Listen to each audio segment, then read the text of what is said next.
SCIENCE, science.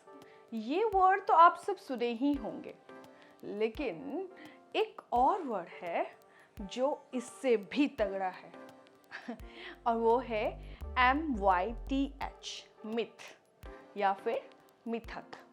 कुछ ऐसे कहानियां हैं जो पीढ़ी दर पीढ़ी और कई जनरेशन से आज तक चलती आ रही है।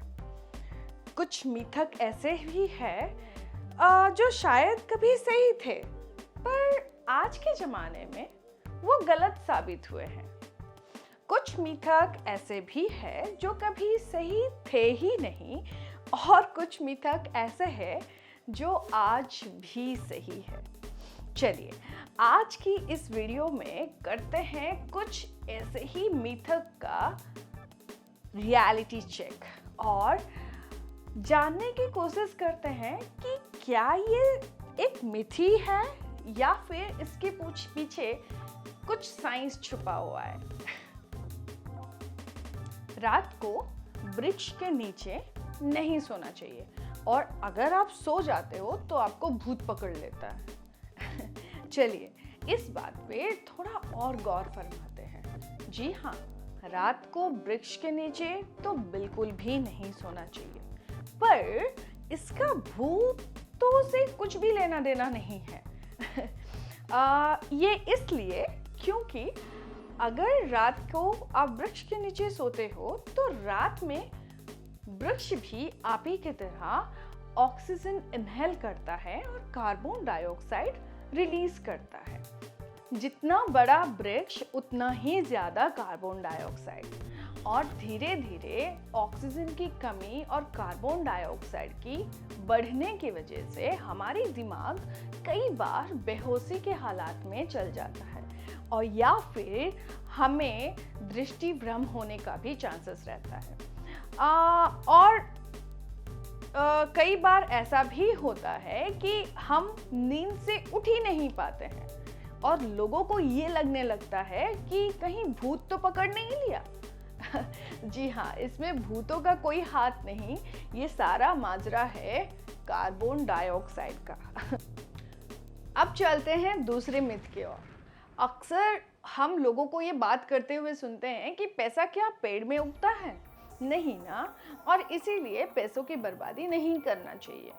पर हम में से कुछ लोग ऐसे हैं जिनको लगता है कि कुछ पौधे लगाने से शायद हम बहुत अमीर हो सकते हैं। जैसे कि ये मनी प्लांट है ना। हाँ, ये बात तो सही है कि घर में मनी प्लांट का होना बहुत जरूरी है, लेकिन इससे आप अमीर बन जाएंगे इसका गारंटी मैं नहीं देने वाली हूँ। हाँ, तो लगाना क्यों चाहिए? मनी प्लांट इसीलिए लगाना चाहिए क्योंकि मनी प्लांट एयर को प्योरीफाई करता है और रिच अमाउंट में ऑक्सीजन सप्लाई करता है। हाँ, रूम में ऑक्सीजन सफिशिएंट होने की वजह से कई बार हम बहुत फ्रेशनेस फील करते हैं और हमारी प्रोडक्टिविटी बढ़ जाती है, और प्रोडक्टिविटी बढ़ने से पैसा भी बढ़ेंगे, है ना। तो इसीलिए मनी प्लांट घर में होना जरूरी है।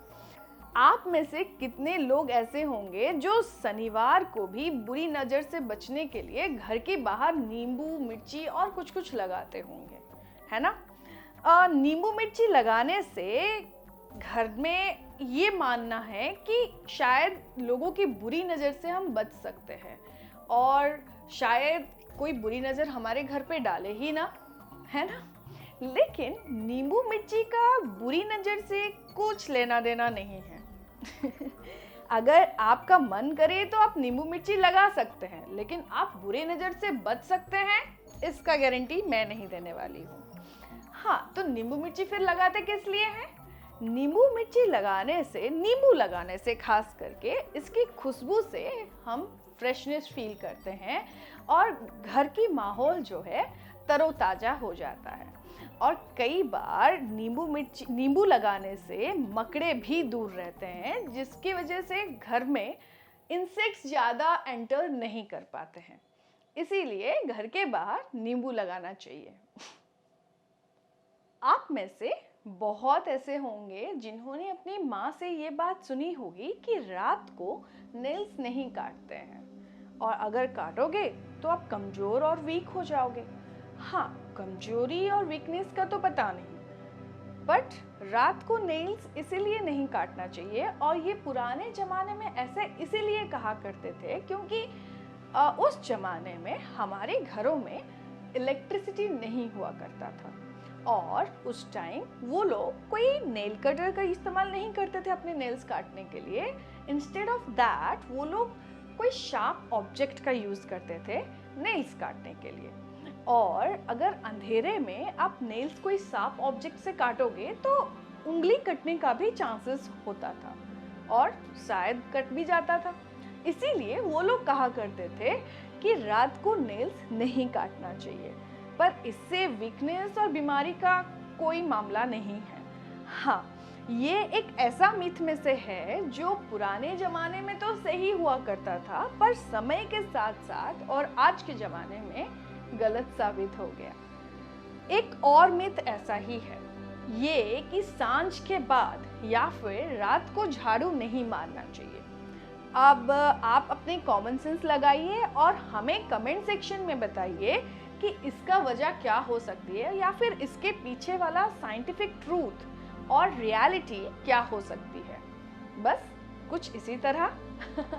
जी हाँ, अब बात करते हैं हम अपने नेक्स्ट मिथ के बारे में। हमारे अगला मिथ शायद बहुत बड़ा पॉपुलर है और कहीं ना कहीं इस मिथ को लेके बहुत सारे टीवी सीरियल्स या मूवीज और बहुत टीवी शोज भी आ चुके हैं।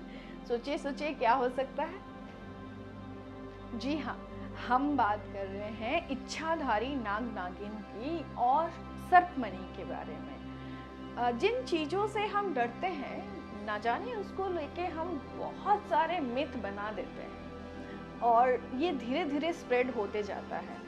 उन्हीं मिथ में से सबसे ज़्यादा पॉपुलर है नाग नागिनों और सर्पों को लेके।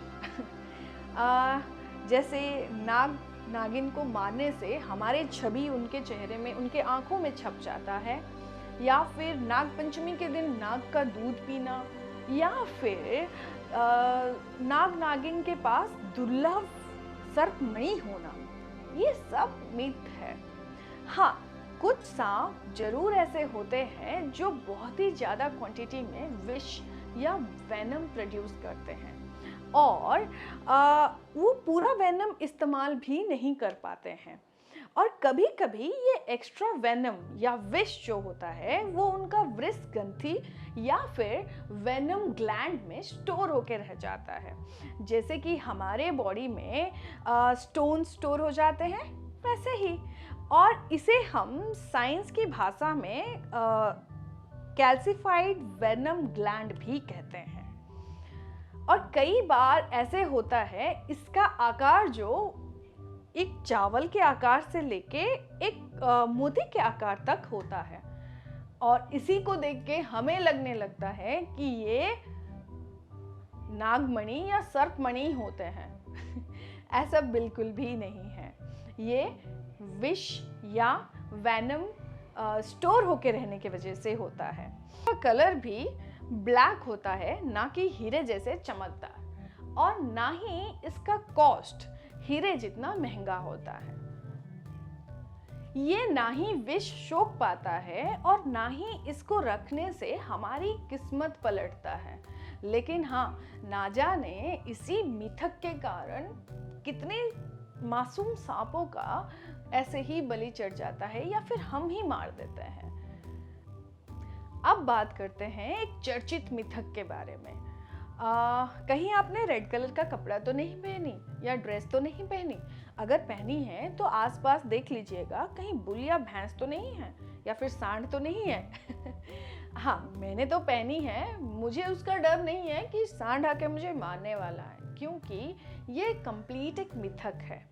हाँ, कहने वाले तो यहाँ तक कह चुके हैं कि रेड कलर्स देखते ही सांड को बहुत गुस्सा आता है और वो आपको मारने के लिए दौड़ाता है। ये तो मिथक है, लेकिन इसके पीछे का साइंस क्या है? साइंस ये कहता है और साबित भी कर चुका है कि कुछ जानवर जैसे गाय, भैंस, सांड, बकरी, ये लोग कुछ ही कलर है जो देख पाते हैं और मेनली कलर ब्लाइंड होते हैं। अब आप ये सवाल मुझे कर ही सकते हैं कि कुछ स्पोर्ट्स ऐसे होता है जिसमें रेड कलर के कपड़ा दिखाने से क्यों सांड मारने आता है या दौड़ाने आता है। ये एक रेड कलर से कोई मतलब होता ही नहीं है सांड को। हाँ, जिस तरीके से वो कपड़ा हिलाया जा रहा है उस पे गुस्सा होके वो आपके पीछे दौड़ाता है या फिर आपके पीछे दौड़ के चले आता है। ग्रहण के समय पका पकाया खाने में तुलसी पत्ता डालने की चालन है या रिवाज है। क्या आपने सोचा है कि ऐसा क्यों है? मिथ के अनुसार ग्रहण, दैट मीन्स सूर्य ग्रहण या चंद्र ग्रहण, सोलर एक्लिप्स या लूनर एक्लिप्स इसीलिए होता है क्योंकि दो असुर राहु और केतु चंद्रमा और सूरज को निगल लेते हैं। और मान्यता ये है कि पकाए हुए खाने में तुलसी पत्ता डालने से वो भगवान को या भगवान विष्णु का भोग बन जाता है और उस खाने में राहु और केतु का प्रभाव बिल्कुल भी नहीं होता है क्योंकि भगवान विष्णु ने राहु और केतु का संहार किया था। हाँ, पर ये साइंस कहता है कि अगर तुलसी पत्ता खाने में डालते हैं तो तुलसी पत्ते में जो एंटी बैक्टीरियल प्रॉपर्टीज है वो हमारे खाने को बहुत हद तक बैक्टीरिया से दूर रखता है और अंधेरे के टाइम में बैक्टीरिया या माइक्रो ऑर्गेनिज्म का एक्टिविटी बढ़ जाता है और तुलसी पत्ता डालने से वो बढ़ने से रोक देता है। इसीलिए ग्रहण के टाइम पे खाने पे तुलसी पत्ता डाला जाता है, ना कि राहु और केतु से बचने के लिए। एग्जाम्स के सीजन चल रहे हैं और एग्जाम के लिए निकलने से पहले माँ आपको दही चीनी खिलाना तो बिल्कुल भी नहीं भूलती है क्योंकि ये मान्यता है कि दही चीनी खा के कोई भी शुभ काम करने के लिए जाने से हमारी काम सफल होता है और वो काम निष्फल बिल्कुल भी नहीं होता है। पर साइंस कुछ और ही कहता है। साइंस का ये मानना है कि दही खाने से हमारे मूड जो है वो रिफ्रेश हो जाता है और हम तरोताजा फील करते हैं और हम हर काम अच्छे से कर पाते हैं और मन लगा के काम कर पाते हैं। हाँ, काम सफल होने का गारंटी तो नहीं है, शुरुआत भले ही अच्छे से हो जाए। आज भी दुनिया में ऐसे बहुत से लोग हैं जो भूत और प्रेत से डरते हैं और वो एग्जिस्ट करते हैं, इस बात पे विश्वास करते हैं। और इनसे बचने के लिए ना जाने कितने जादू टोना टोटका अप्लाई करते हैं। ऐसा ही एक मिथ है जिसका ये मानना है कि भूत और प्रेत से बचने के लिए हमें तकिया के नीचे कोई आयरन या लोहा का ऑब्जेक्ट रख के सोने से भूत और प्रेत आएंगे ही नहीं। अब भूत क्या लोहे से डरते हैं? नहीं ना। साइंस तो अभी भी भूत और प्रेत का एग्जिस्ट मानता ही नहीं है। हाँ, पर कुछ पैरानॉर्मल रिसर्चर्स है जो इलेक्ट्रोमैग्नेटिक वेव से ये पता कर सकते हैं कि भूत और प्रेत कहाँ है। जहाँ कहीं भी इलेक्ट्रोमैग्नेटिक वेव्स ज़्यादा, वहीं पे उनके हिसाब से भूत और प्रेत का निवास है। अब भला इसमें आयरन का क्या काम?